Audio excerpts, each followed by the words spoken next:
have you join us today in this Kingdom Business Forum, where we talk about how we can grow our businesses, establish businesses, and succeed in business. Anyone who goes to business, they are thinking of how they can grow their business and become a great source of their fulfillment, because nobody goes to business to fail. And that's why we have this program, so that we can think together and give you tips, give you ideas, wisdom from such a people that are here today.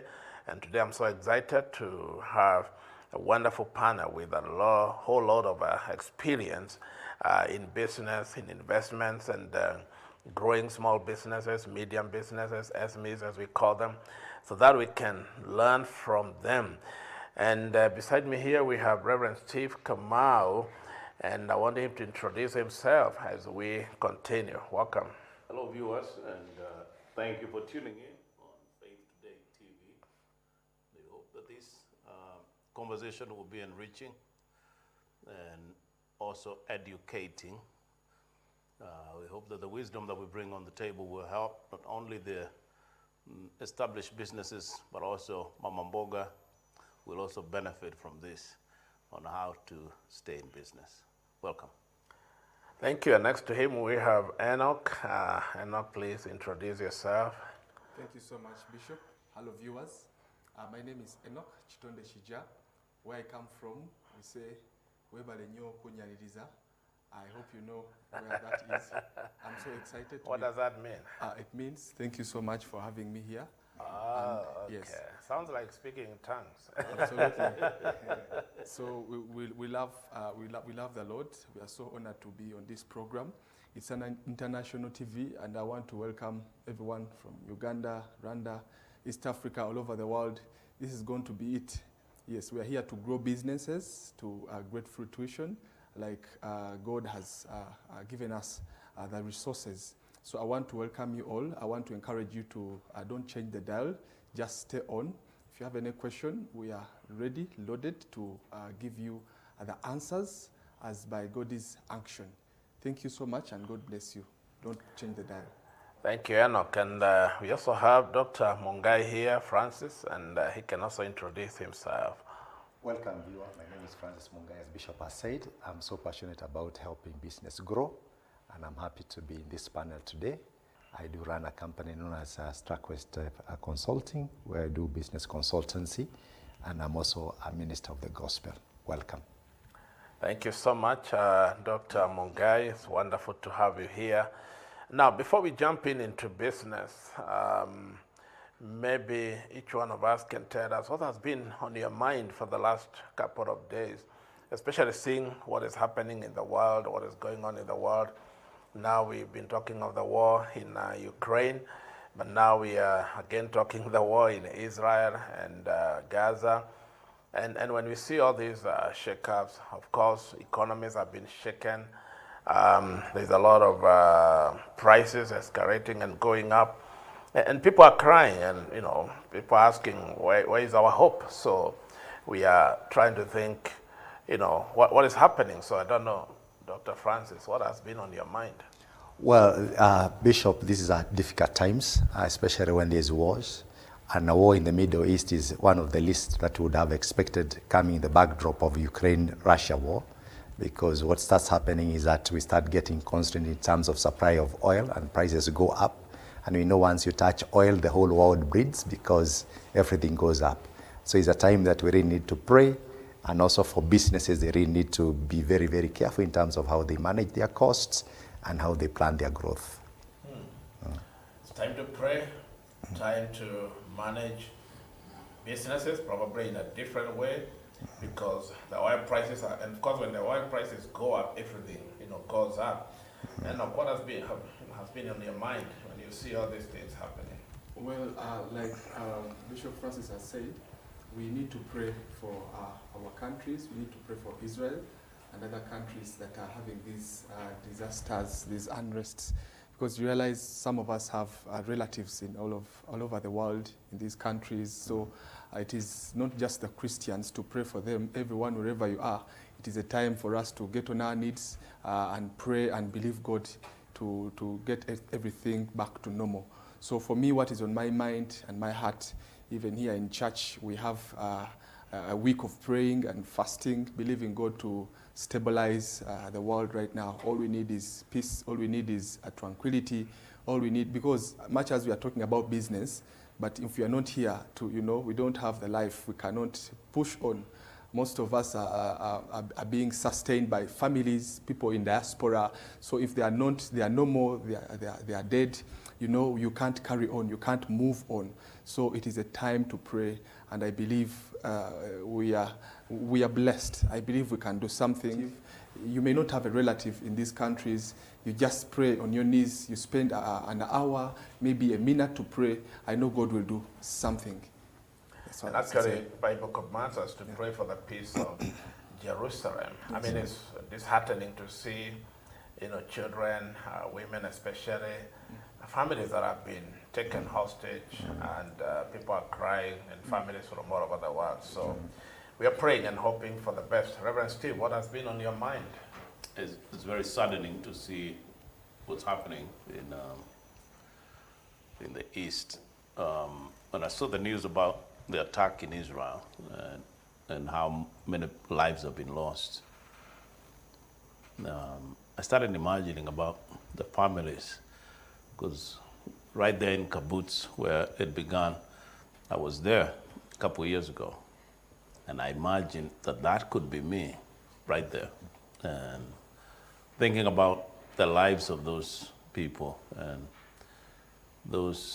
that destabilization of those families and those young children who have no place to go, and those people who are in makeshift hospitals where there is no medication or help, and the pain and the agony and all the challenges that come with war.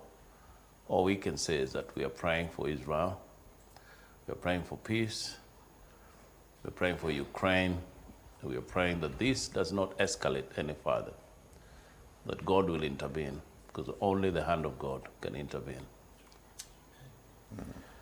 Well, thank you. Thank you so much for those thoughts, and indeed our prayers and our hearts go to those nations, those families and people that are really suffering. And looking at the larger picture, I also think there is the Bible prophecy being fulfilled, meaning in the days we are living in, as the Bible says, there will be wars, rumors of war, earthquakes, famine, shake-up, all those things. The Bible talks about them in Matthew 24, Matthew 25. And so what is happening, it's also fulfilling the scriptures.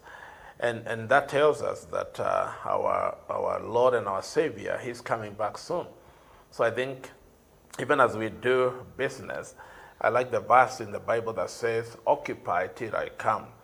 Other translation will say, do business till I come. So even as we talk about business, do business, investments, travel, do whatever we need to do, I think we should not forget we are living in those last days, and the Messiah will be coming, very soon. So I think it's important to be ready. You that is listening, watching us, prayerfully, be ready, be prepared, because this world, according to the scriptures, it is not here forever. It shall be gone. And therefore, I thought that is important to mention that and give it that perspective. So, well, let's come back to business. Do business till I come. So that's what the Lord said. Occupy till I come. So when He comes, all these businesses will be normal. So today we want to think about business and obstacles that we encounter when you're trying to grow business. I know, many of you watching us, there's business ideas, entrepreneurship, some business, some investment that you want to grow. So today we want to think about what are some of the obstacles that we come through, that we encounter, and how can we overcome and go beyond and rise beyond those obstacles, because I've met hundreds of people that started business and maybe it didn't last for 6 months, it didn't last for a year, came down, there was an obstacle here, an obstacle here, an obstacle here, and the businesses came down. So Dr. Francis, I know you have been in business, in marketing, training, equipping other people. if you find somebody who is encountering obstacles, what are some of these obstacles and how do we overcome them? Thank you very much, Bishop. There are many obstacles in business. And when you're talking about business, it's good to make a distinction that you have businesses that sell products, and you have got service businesses. But for now, we'll just try and see the commonalities in terms of what cuts across. One of the key issues that you get as an obstacle in business is cash flow. So when you start a business, cash becomes an issue. And you need to understand that cash is king in running of a business. If you don't have enough cash, you cannot be able to run the business. Therefore, how you manage your cash flows in a business determines whether the business is going to grow or not. So it's a major financial constraint. And some of the things I can just highlight that you need to take care of in terms of managing your cash flow is one, you need to have a proper cash flow forecast, whereby you are focusing how cash is going to come into your business and how you're going to use that cash, so that you can have a snapshot of how your cash flows throughout the year. And then you have to keep on adjusting your forecast in terms of the actuals that you're getting. Cash is king in a business. Without cash, you cannot be able to run a business. And therefore, you need to also look at the areas of managing your expenses and also managing your costs. When you're in a business, it's very important for you to maintain a healthy cash flow. And one of the ways to do that is by ensuring that you are selling in cash. Some people open a business and they want to give credit to everybody because then they want to feel that they are selling a lot, And before long, you realize that you're selling on credit and there's little cash. Then when you need to restock your business, it becomes an issue because you don't have enough cash. So cash is very, very important. And that's why for a startup business, we always encourage a business to sell in cash if possible. If you must sell on credit, then ensure that you have a clear credit policy whereby you correct your money within the stipulated credit days. So if you're giving 7 days credit or 30 days credit, make sure you collect that money and be aggressive in collecting the money so that you can have enough cash to sustain your business. Oh, cash flow. And I think maybe we stay there for a minute or two just to think about what are some of and I know you have said if you're going to sell, it's important to sell, to avoid credit, and most of the time you give credit to friends, to family, because you trust them.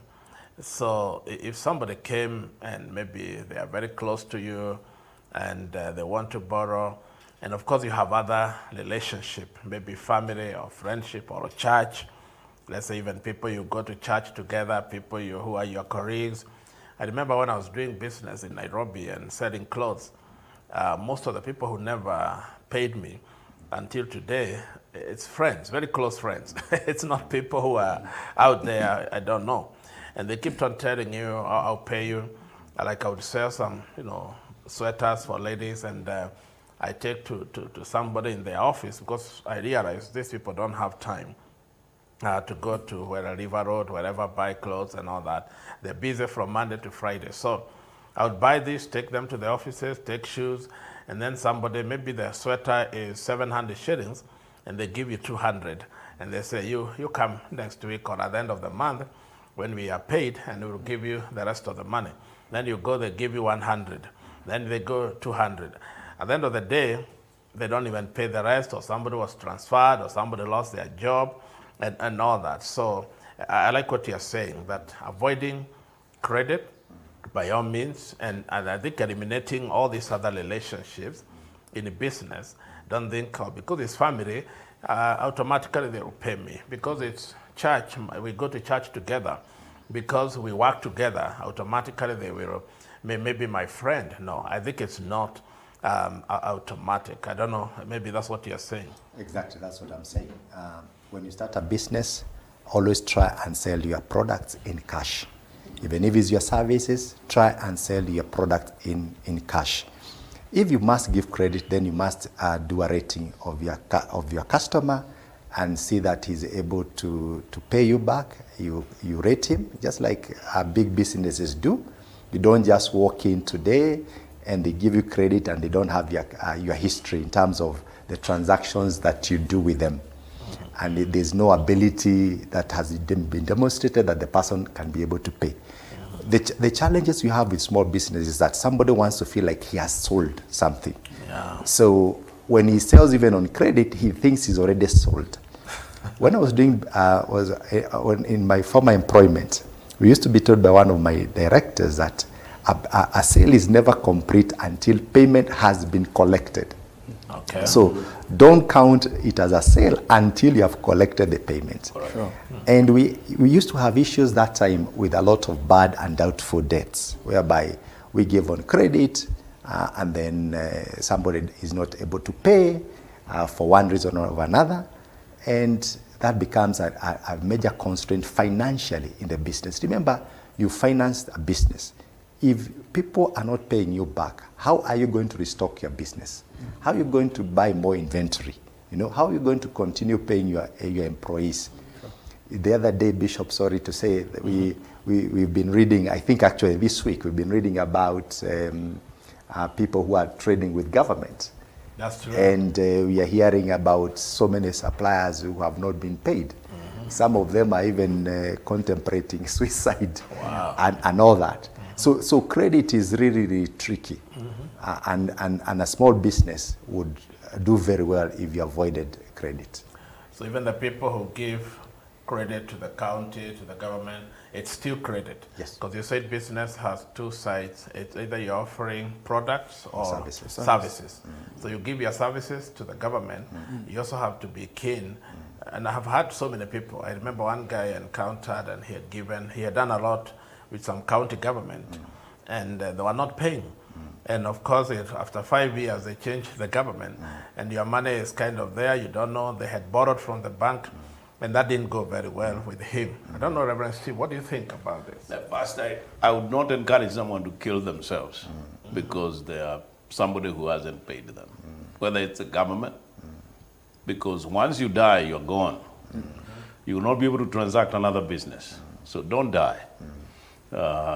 Because I heard of a guy, he came from the US, and he was given a business by the county government to supply items, and then he wasn't paid. And he had borrowed money against the family farm, the title deed of the family farm. So when he realized that he is not going to get all his money back, and it seems like the county government is not paying him, he went to the living room and took a rope and hung himself. And when the wife and the children woke up, they found him hanging in the living room and dead. I would not encourage that, because my own experience is that I have lost a lot of money in business. In a lot of transactions, I've lost tons of money. It never occurred to me that I should kill myself. How did you deal with that? Because how I dealt with it was, I've always said to myself, as long as they have not stolen my brains, the brains that I used to acquire what I did, I'll use the same brain to get more. Sure. I've lost in Nairobi a lot of money. I lost a lot of money in Tanzania. I haven't lost money in Uganda. You should make some money. You should try out. I started businesses in the city center, and they went under. And one of the biggest obstacles was sometimes we start business, and then we are very trusting in the sense that I open a business today, and tomorrow I employ somebody, and I leave them in my shop to run the business, and I'm not there. So I'm just coming to find out, how much did you sell? Now, they would definitely not be honest in how they transact business. Most people would not be honest. And so a lot of people would do that. They will go to the bank, get millions of money, and then begin a business, put stock in it, and then after you have everything established, you put a guy there or a lady there, and you walk away, and you're very busy on your phone finding out how business is doing. But these guys are the ones who are benefiting from your business. Or somebody buys a matatu and they just give it to a makanga and a driver, and before you know it, there's no money coming in. One guy bought a matatu, and the day that they brought him, after a whole day of work, 10 shillings.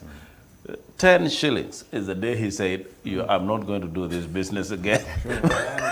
Because they said, all we made today was 10 shillings.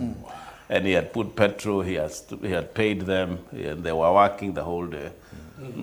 And he lost a lot of money. So in a nutshell, be present in your business. Don't be absent. Don't be an absent business owner. Because I think there's usually that thing of wanting to employ someone and you feel like you're tied in your business. If it is your business, stay there so that it is growing and you actually understand how it is functioning. If you're absent, then you're trusting other people to run your business for you, and it will not happen.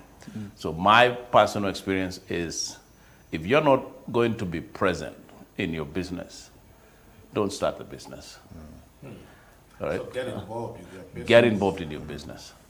Once you get involved in your first business, then you can multiply that business so that now you can replicate that business into another one and another one. How about people who are working and they want to start, people call it here side hustle, you know, and you're working, you have a full-time job, Right. Now you want to start another business. So how do you manage that? That's a challenge in a sense that you're working and you try to make money, and the money that you're earning is the one that is funding the business, and in hope that you're going to make money. You might, that's called luck. You might be lucky and find somebody who is honest, who will run your business faithfully. But 9 out of 10, you'll discover that you're losing more than you're making.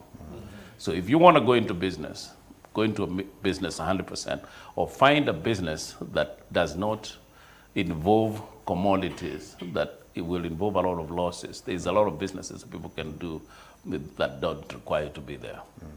For example, if you're doing, if you're selling vehicles, selling cars, and you have 10 cars in your lot, most likely, if one is sold, you'll know, right? So even if you're not present, that one you can be able to run it. But still, you have to be present in your business.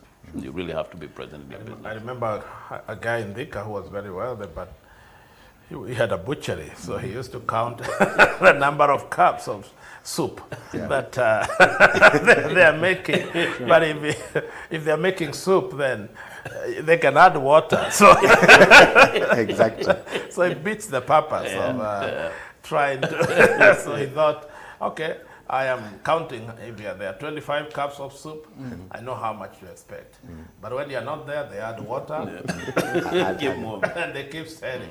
And I've had people do all these kind of things, and they'll come into, maybe you have, let's say, a pharmacy, or you have, you're selling drinks or whatever.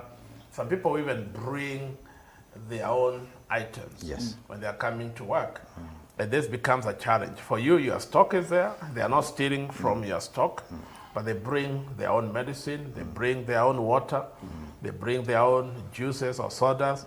They sell them. Yours are not moving, but theirs are moving. So I don't know, Enoch, what... Surely, you are right, and it really frustrates to know that you have stock and you are looking at it. Someone is making money behind your back. It is really frustrating. I want to remember the scripture in the Bible that talks about the good man. The Bible says the good man leaves an inheritance for his children's children. You realize the major challenge we are dealing with today is managing finances, the cash flow. You see, so I think the mindset that God was trying to put in us is that whenever you have wealth, He has interested you with money, don't think about tomorrow only. I mean, don't think about your immediate children or what. Think about the great-grandchildren, which is very, very important. I will relate with a story in Uganda. In Uganda, we have, it has been a norm.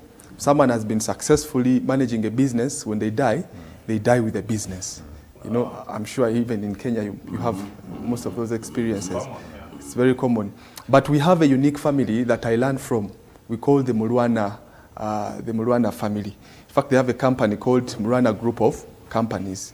He died a wealthy man, you know, at 77.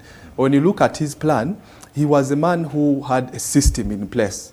Because most of the businesses that are failing today, they don't have a serious, a clear structure or system to manage their finances, to manage their funds and things like that. But this gentleman involved his family to dot. Everything was managed by the entire family. When you look at Jessa is one of the products he was selling. It's a milk brand in Uganda. If you want milk, everyone will talk about Jessa. You know, it is so strong that even the founder is not present, but it is still running. I will give you a brief background about this gentleman. He died and the company was worth about 33.6 billion Ugandan shillings. That is about 1.3 billion Kenyan shillings. But they were making an assessment and they found out that 3 years later, these people had upgraded, they had multiplied the money into, it was about 77 billion, that's about 3 billion Kenyan shillings, 129%. But this is because they had a structure in place. You know, he left the son in power, but the son is just the, you know, the executive director. But the sister somehow is the one managing sales and marketing. They all report to the mother, the widow, you know, Sarah Murwana. So we learned something that as a believer, for you to, you know, to sustain this business, to sustain this dream, to have the longevity so that your success even, you know, permeates to all generations, you must have a structure in place. That is what most businesses don't have currently. You must have a structure in place. I'll talk about Murwana, not only Jessa is really rhyming. You talk about if you want a battery in Uganda, you go to Uganda Batteries, but who is the founder, who is the owner? It's Murwana. You get the idea. You want a plastic, any plastic. You want a pen. They have nice company, you know, a nice house of plastics. I think that is what it's called. Everyone knows it.